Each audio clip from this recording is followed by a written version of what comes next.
Hi guys, what's going on, and welcome back to the video on Conqueror's Blade. So, we're actually a little bit behind on the usual video schedule. Been a very busy couple of days at work, and I've not really had any chance to get into game at all, so we're a little bit behind. But I thought we'd go and have a little bit of a relook at the Prefecture Guards. No particularly good reason, other than I've actually just been really enjoying playing them over the past couple of weeks. They've just been kind of a supplementary unit. We've done videos on them relatively recently, but yeah, I've been really enjoying playing them. You just forget how good this unit is.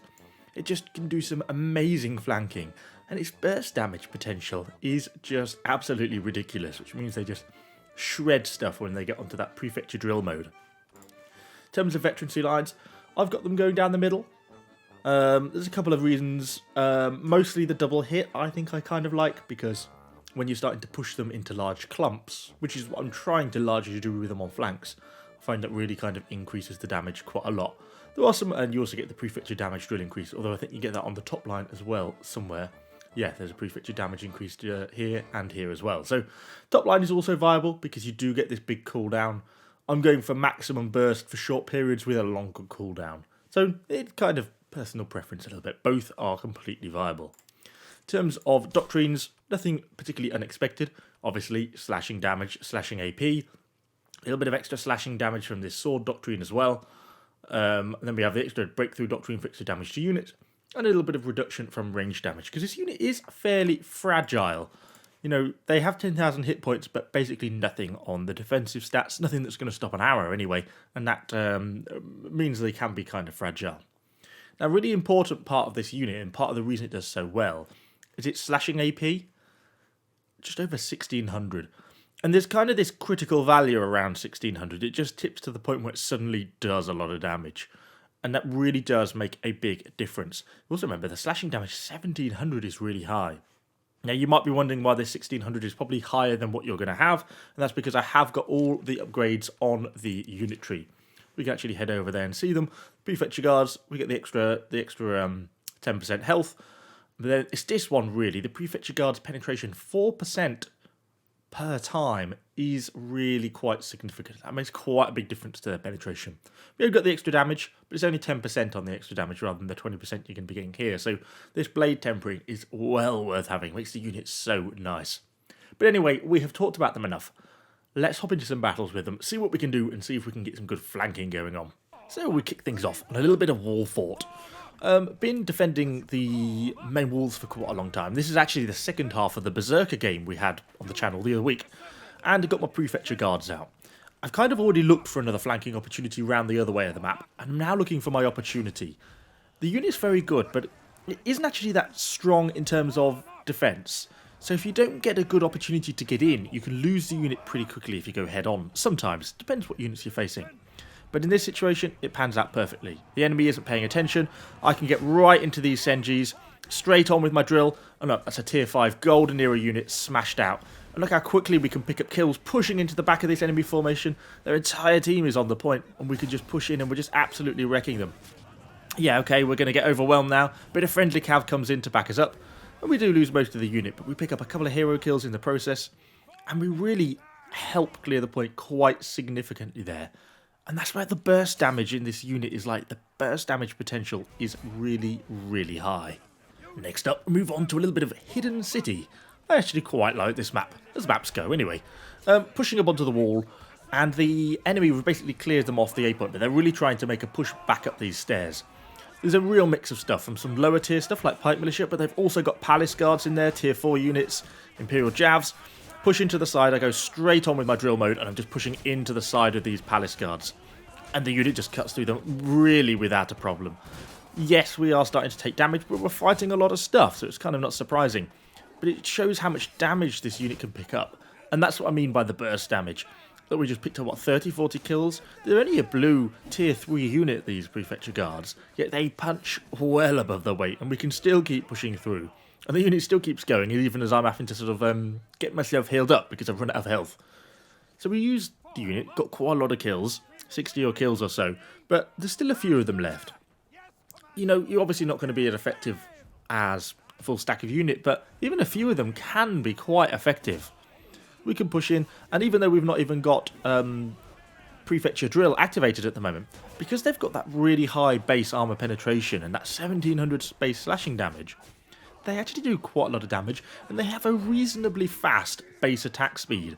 We can cut through, that was obviously pushing into the rear of those palace guards, which fitted us quite nicely, but they cut through them really quite quickly. We're up to 75 kills now. Now, admittedly, this was perhaps a little bit rash. We can push into the cavalry okay, but the imp pike was always going to end relatively badly. I just thought I wasn't going to be able to get out of the way in time, so might as well just do the last little bit of damage. But the unit's potential is just really so good, and as a stopgap unit, I don't even mind losing them.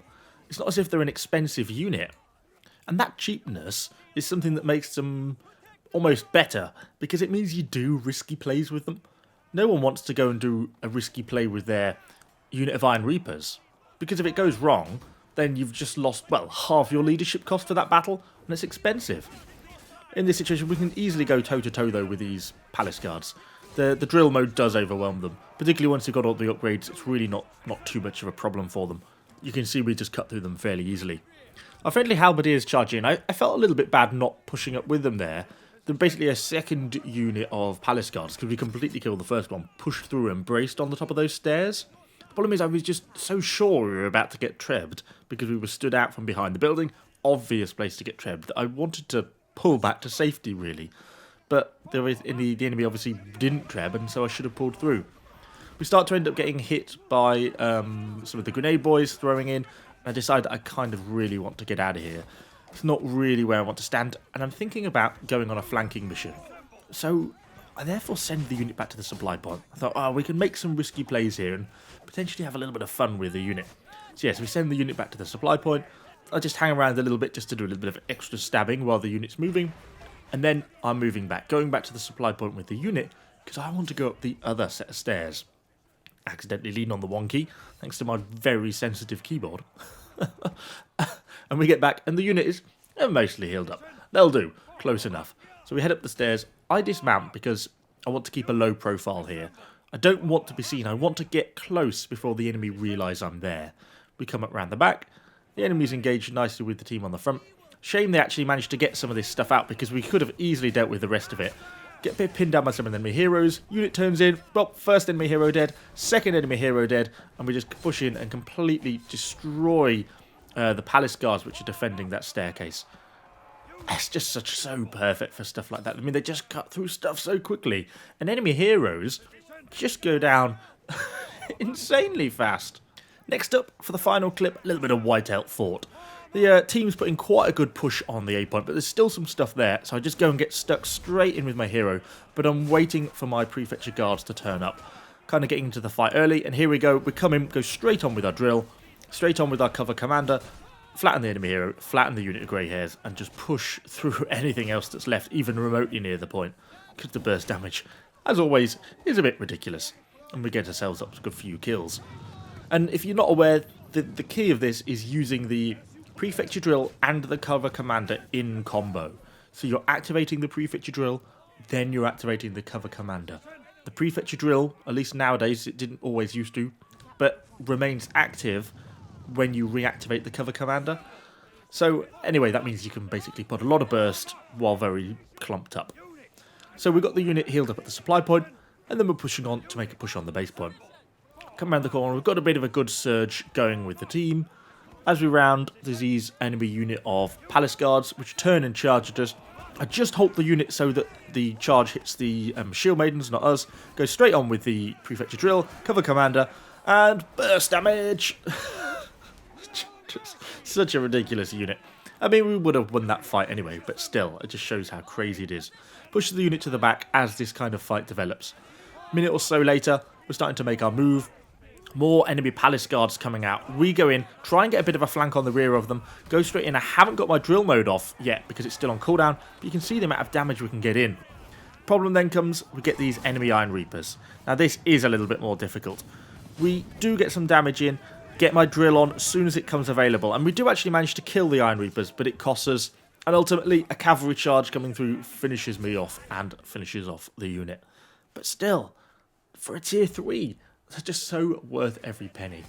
So anyway, can't sing the praises of these Prefecture Guards enough. Absolutely love them. Fantastic unit. Highly recommend them. and hopefully you've enjoyed the video.